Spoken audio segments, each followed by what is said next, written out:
अस्सलाम वालेकुम वरहमतुल्लाह। एक भाई का सवाल है, वो पूछते हैं, जिस औरत को लकोरिया हो, क्या उस औरत के साथ हमबिस्तरी करना जायज़ है या नाजायज़ है? इसके बारे में शरीयत क्या कहती है? देखिए, लकोरिया की औरत को एक मर्ज़ होता है, जिसको सफ़ेद पानी कहा जाता है, जो औरत की शर्मगाह से सफ़ेद पानी निकलता है।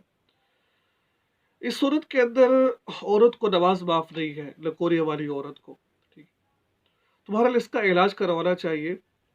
अगर कोई मर्द इस हालत में, यानी कि जिस औरत को लकोरिया की हालत में वो अपने बीवी से बिस्तरी करना चाहे, तो शरीयत इसकी इजाज़त देती है। लकोरिया की हालत में आप अपनी बीवी से बिस्तरी कर सकते हो, ये आपकी अपनी तबीयत के ऊपर है ना? कि आप, अगर उस आपकी तबीयत को कुछ फ़र्क महसूस नहीं हो रहा है कि उसको लकोरिया में आप बिस्तरी कर रहे हो, कोई आपको फ़र्क नहीं पड़ रहा आपके तबीयत को, तो आप कर सकते हो।